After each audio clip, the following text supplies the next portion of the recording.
지난 시간에는 복 있는 사람이라는 제목으로 말씀을 드렸습니다. 세상 사람들이 보통 말하는 복이라는 것은 때로는 성경이 말하는 복과 일치하지 않는 경우가 있다고 했습니다.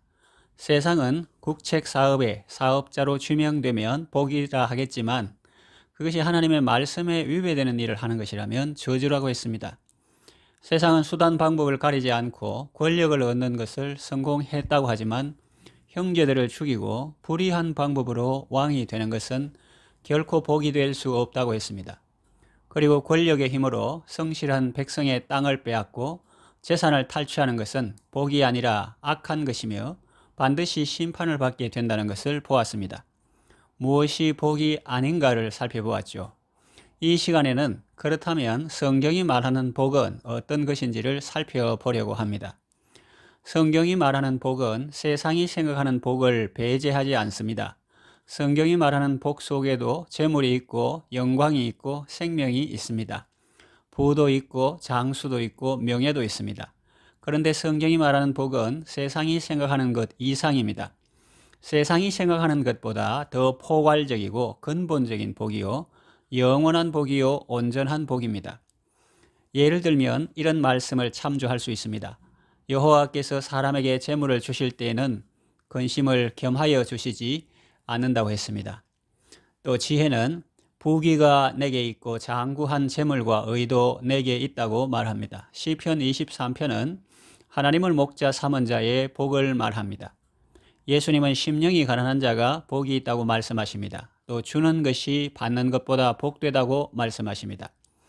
사도 바울은 에베소 교회에 보낸 편지에서 이렇게 말합니다. 에베소서 1장 3절에서 6절 찬송하리로다. 하나님 곧 우리 주 예수 그리스도의 아버지께서 그리스도 안에서 하늘에 속한 모든 신령한 복을 우리에게 주시되 곧 창세 전에 그리스도 안에서 우리를 택하사 우리로 사랑 안에서 그 앞에 거룩하고 흠이 없게 하시려고 그 기쁘신 뜻대로 우리를 예정하사 예수 그리스도로 말미암아 자기의 아들들이 되게 하셨으니 이는 그가 사랑하는 자 안에서 우리에게 거저 주시는 바 그의 은혜의 영광을 찬송하게 하려는 것이라.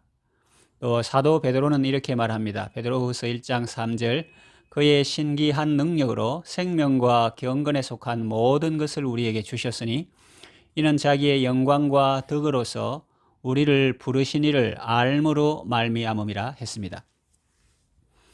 이런 말씀들을 참조하면 하나님이 우리에게 주시는 복은 사람들이 보통 생각하는 복과 비교할 수 없을 정도로 탁월하고 온전하고 영원한 복인 것을 알 수 있습니다. 이 정도 배경 지식을 가지고 이제부터는 본문이 말하는 복에 대해서 살펴보겠습니다. 지난 시간에는 무엇이 복이 아닌지 예를 들었고 이 시간에는 그렇다면 성경이 말하는 복은 무엇인지 그 적극적인 의미를 살펴보자는 것입니다. 복 있는 사람은 오직 여호와의 율법을 즐거워하며 그 율법을 주야로 묵상하는 자입니다. 진정한 복은 하나님입니다. 하나님은 만복의 근원이십니다. 복 있는 사람은 하나님을 즐거워하며 그분의 말씀을 즐거워하는 사람입니다. 하나님은 우리 육신의 눈으로 볼 수 없는 분입니다. 우리 눈으로 볼 수 있게 사람의 몸으로 나타나신 분이 예수님이신데 예수님도 부활 성천하셔서 이제 육신의 눈으로 볼 수는 없습니다. 그러나 성령으로 우리와 늘 함께 하고 계십니다. 하나님을 사랑하는 것은 예수님을 사랑하는 것입니다.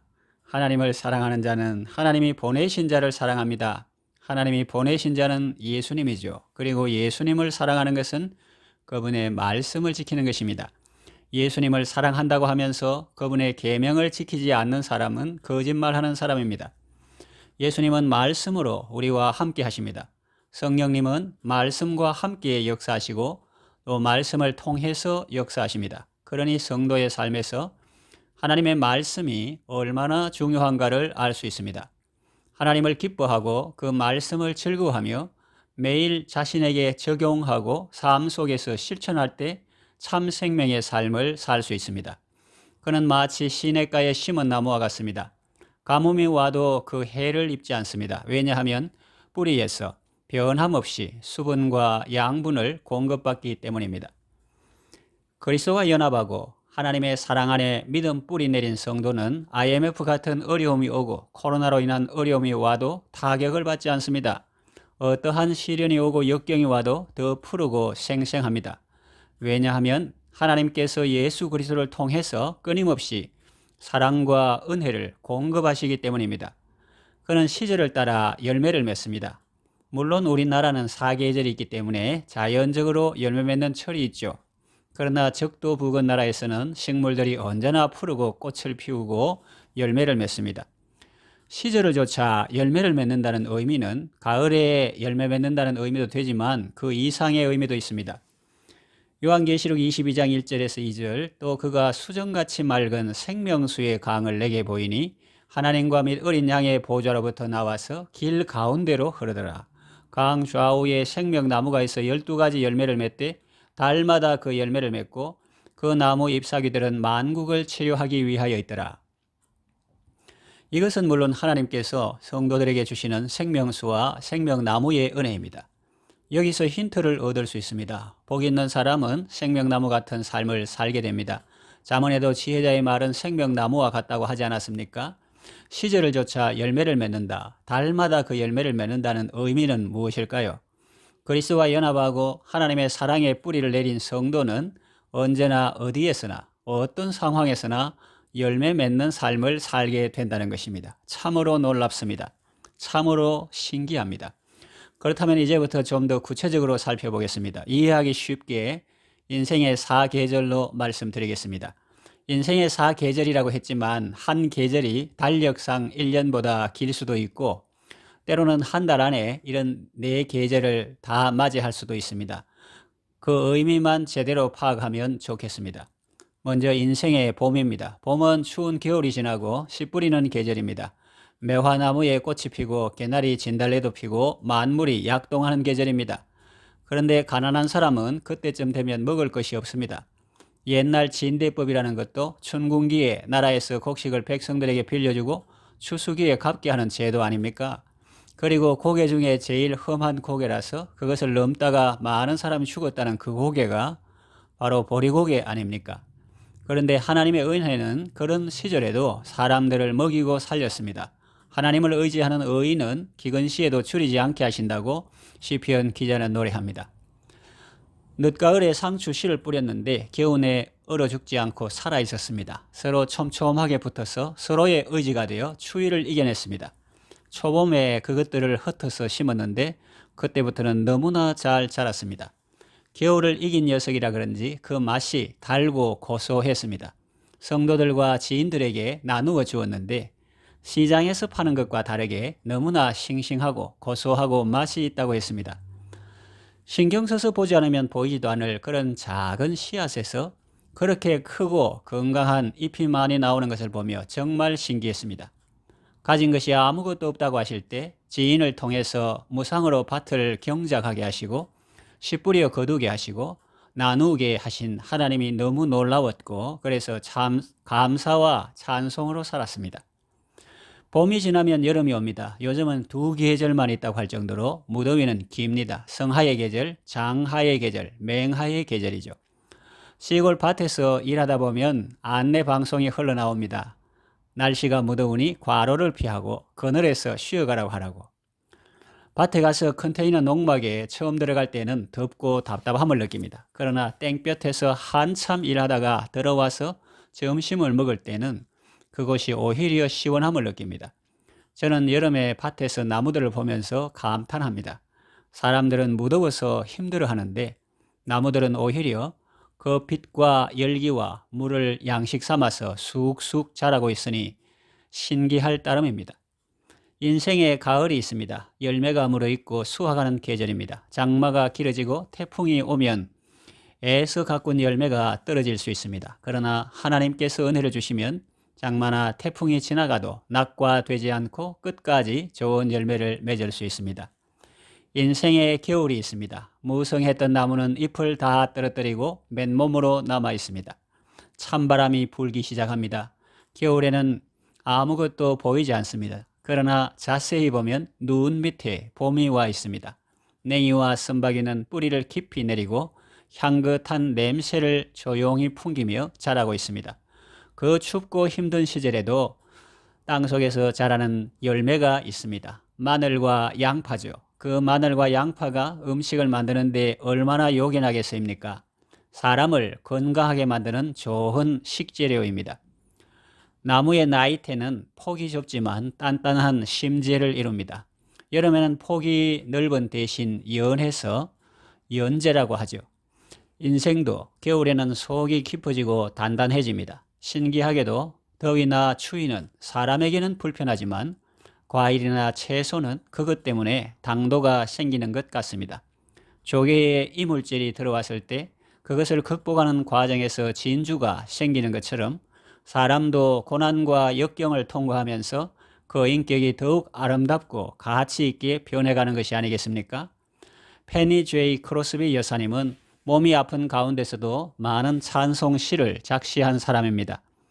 그의 병실을 찾아갈 때 사람들은 고민했다고 합니다. 저렇게 아픈데 우리가 무슨 말을 하지?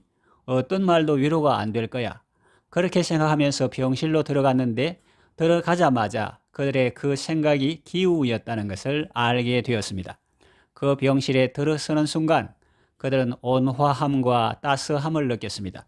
그분은 언제나 예수님을 모시고 예수님과 함께 살며 그분의 은혜와 사랑 가운데 살았기 때문입니다. 그분은 정말 인생의 겨울 같은 시절에도 열매를 맺으며 잎사귀가 푸른 생명의 삶을 살았던 것이죠. 가서 무슨 은혜를 끼칠까 고민했던 방문자들은 오히려 큰 은혜를 받고 돌아갔다고 합니다.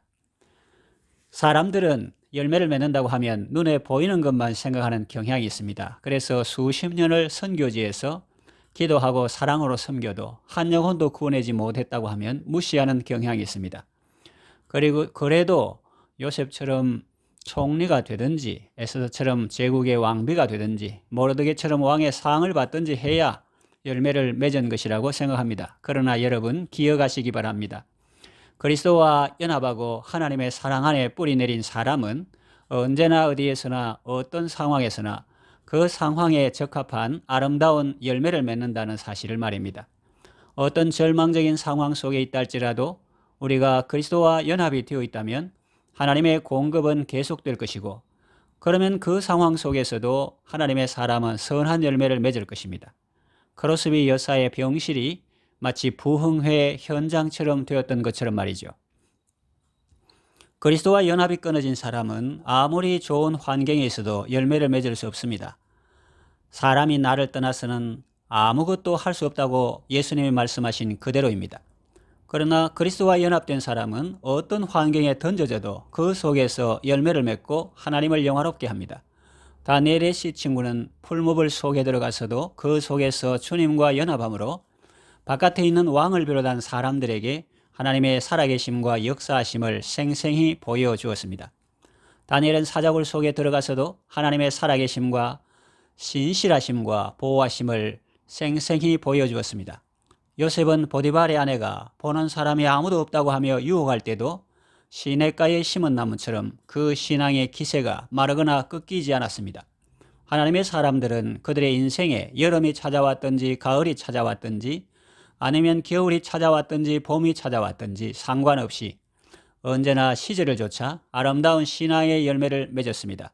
그것은 주님의 기쁨이 되었고 또한 사람들의 영혼에 신선한 먹거리가 되었습니다. 그리스도와의 연합이 먼저고 열매는 나중입니다. 눈에 보이는 열매를 가지고 신실한 하나님의 사람들을 섣불리 판단하지 마십시오. 물론 그 열매로 나무를 안다는 말씀도 있지만 그때 말하는 열매는 눈에 보이는 것만 말하지 않고 포괄적이고 전체적인 것을 의미합니다. 이 시대는 황금 만능주의, 배금주의, 물질주의 사상이 팽배해서 신령한 가치도 육적인 눈으로 평가하려는 경향이 있습니다. 그러나 여러분, 잘 보고 판단해야 합니다. 부정한 방법으로 권력을 탈취하고 왕이 되는 것은 복이 아닙니다. 열매가 아닙니다. 그걸 열매라고 한다면 악한 열매죠. 거짓과 탐욕으로 백성을 죽이고 그 포도원을 빼앗아 부유한 삶을 사는 것도 결코 복이라 할 수 없습니다. 아무리 남들이 부러워하는 공사를 수주했다 하더라도 하나님의 말씀에 위배되는 일을 해야 한다면 그것 또한 결코 복이 아닙니다. 결과만 중시하고 눈에 보이는 것만 가치로 여기는 사람은 그걸 복이라고 생각하고 부러워하고 자기도 그런 삶을 살겠죠. 그러나 성경은 복 있는 사람은 결코 그런 길을 걷지 않는다고 말씀합니다. 오직 하나님의 법을 즐거워하며 주야로 묵상하는 자가 복이 있다고 말씀하죠. 만복의 근원이신 하나님께서 말씀을 통해서 우리에게 복을 주십니다. 하나님은 말씀으로 우리를 기근시에도 먹게 하시며 병상에서도 기뻐하게 해주십니다. 천지에서 말씀이 나온 것이 아니고 말씀에서 천지가 나왔습니다. 말씀에서 만나가 나왔지 만나에서 행복이 나온 것이 아니라니까요. 하나님의 말씀을 어기고 아무리 만나를 거두러 가도 없었고 설령 많이 거두어도 말씀을 어기면 썩고 벌레 생기고 냄새가 났습니다. 그러니 여러분, 만나보다 말씀을 붙드셔야죠. 하나님께서 이스라엘 자손을 40년 동안 광야 길을 걷게 하신 것은 사람이 떡으로만 사는 것이 아니라 하나님의 입으로 나오는 모든 말씀으로 사는 것임을 보여주기 위해서입니다. 지혜자는 말합니다. 많은 재물보다 명예를 택할 것이요 은이나 금보다 은총을 더욱 택할 것이니라. 눈에 보이는 것을 크고 귀하게 여기고 하나님이나 신앙은 눈에 안 보인다고 무시하고 파괴하려는 것은 무신론자의 자세와 정신입니다. 하나님의 사랑과 말씀들은 언제나 사람들이 생각하는 것 이상입니다. 그분의 사랑은 우리 인생에 꽃피는 봄이나 무성한 여름 같은 계절에만 유효한 것이 아니라 낙엽 지는 가을이나 추운 겨울에도 변함없이 역사하시며 열매 맺게 하시는 풍성한 사랑입니다. 시냇가에 심은 나무는 가뭄이 와도 마르지 않습니다. 더구나 그 시내는 가뭄이 오면 마르는 보통 시내가 아니라 끊임없이 시원한 물이 흐르는 내 주의 은혜의 강입니다. 하나님을 기뻐하며 그 말씀을 즐거워하며 주야로 묵상함으로 주변 상황이 어떠하든지 그 영향을 받지 않고 하나님의 공급하심을 받아서 아름답고 선한 열매 맺는 복 있는 사람의 길을 걸어가시기를 바랍니다. 기도합니다. 하나님 아버지, 사람들이 다 복을 받기 원하지만 참 복을 알지 못하고 오히려 탐욕 때문에 수치를 당하고 벌을 받고 세상을 떠들썩하게 하는 경우가 많습니다. 이런 시대 상황 속에 우리에게 진정한 복이 무엇인지 일깨워 주셔서 감사합니다. 하나님은 만복의 근원이시며 각양 좋은 은사와 온전한 선물은 다 위로부터 빛들의 아버지께로부터 내려옵니다. 악인의 꾀를 따르지 않고 죄인의 길에 서지 않고 오만한 자의 자리에 앉지 않고 오직 하나님의 말씀을 즐거워하며 그 말씀을 주야로 묵상하게 하소서. 시냇가에 심은 나무처럼 하나님의 사랑과 은혜의 강가에 뿌리를 내려 언제나 어떤 상황에서나 그리스도와 연합함으로 푸르고 무성하고 선한 열매를 많이 맺게 하소서. 예수님의 이름으로 기도합니다. 아멘.